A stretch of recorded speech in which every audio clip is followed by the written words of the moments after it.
Wow, it's the end of the year. It's the end of a decade. Let's do some awards. Very unofficial Barrett87 awards. Twitch.tv/Barrett87. It's okay if you don't agree with me. I mean, really, it's okay. It's okay if you don't agree. Just write in the comments down below what one you don't agree with and tell me why. And we can discuss this. So, we're going to do year, then decade. So, it's going to be year, and then we're going to list decade. So, game of the year goes to Crash Team Racing, and game of the decade goes to Detroit Become Human. Now, let's go to the reasons of that. Detroit Become Human, we'll start with decade. It questions so much about society and the beliefs of society. It questions about civil rights movements. It questions abuse. It questions substance abuse as well. It's such a good game in those regards. So, really impressed. Really, really happy. Really impressed with the game. And it's got lots of playthroughs that you can do because you might want to get all the endings. You might want to do all that. But overall, a very, very good game. A very good system. Crash Team Racing, since its release this year, it's evolved and got better and better. It's added new characters, new people, and it has obviously improved over that time. So for me, that's a dead cert. That's definite for me. That deserves to be at least in the conversation. For me, it wins, but at least in the conversation, I think definitely true. Next, we go to worst game of the year and worst game of the decade. I can sum this up with one game title because it wins both. WWE 2K20, the first game to take 2 awards so far. One for year and one for decade. This game should not have been released in the state it was released in. It was a travesty it was ever released in this state. They knew there was issues with the game. They had half the team, well, I don't know if it was half the team, but they had one part of the team walk out on the issue.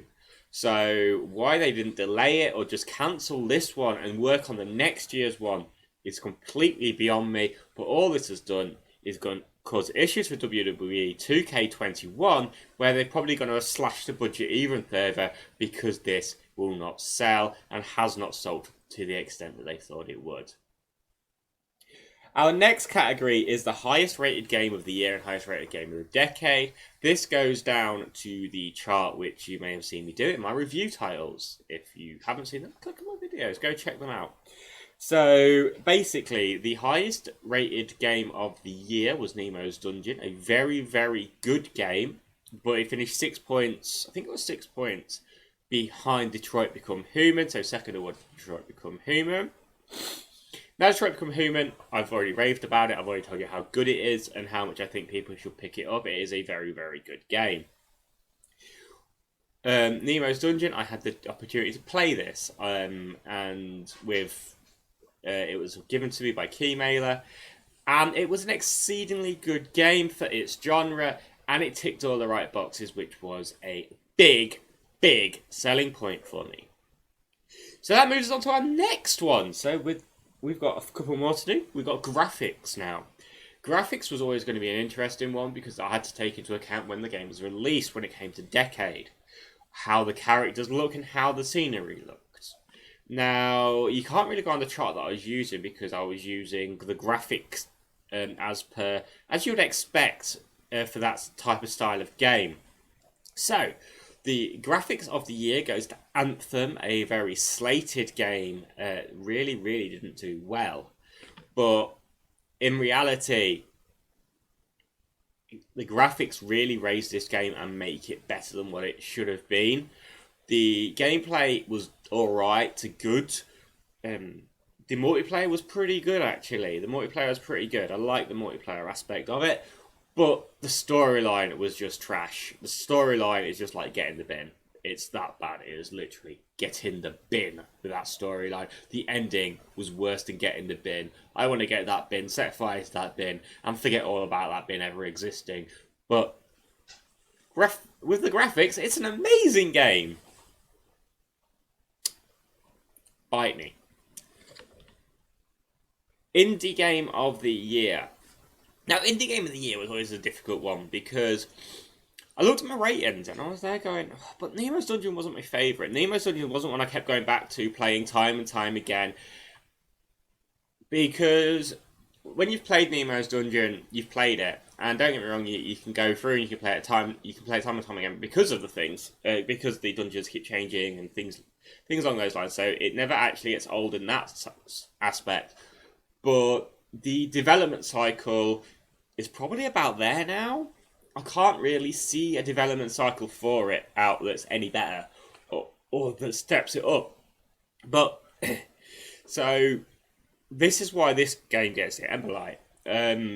It gets it because it just does it so well.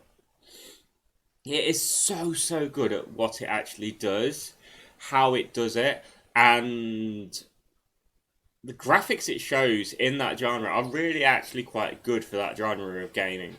So yeah, overall that won my indie game of the year. It didn't top the charts for the indie games, obviously, because we've been through that with Nemo's Dungeon was there.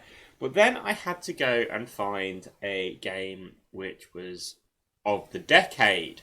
And this is a game that's lasted so long.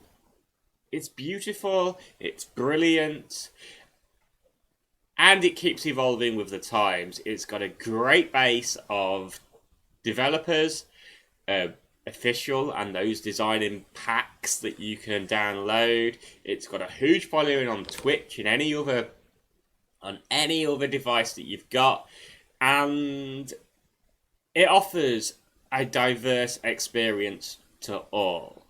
Creativity is your only thing that can stop you doing most things in this game. Well, so what is that game? That game is Minecraft. I would have called that. Do you know what? Today I would not call it an indie game, but the reality of it is, it's not it's not a AAA title. It's nothing like that. It was based from an independent company, not one of the big groups. And they nailed it. And they've done it so well. And it keeps expanding and keeps getting better. They should be very, very proud of what they've achieved there. So they were my awards. 10 of them. Yeah, my finger's still damaged. 10 of them. 10 awards, right? Very, very deserved. Some winners and some of WWE 2K20. Some of them just don't deserve any plaudits whatsoever. Obviously, to be pleasant and to be polite to WWE 2K20, it had its issues, and they did manage to release on time. What they released wasn't a finished product, and I hope they patch more and more of it going forward, but I think it's a dead project, really. I hope WWE 2K21 improves it back to where it was, but we'll see. I always like to be positive about games, and there is positives on WWE 2K20.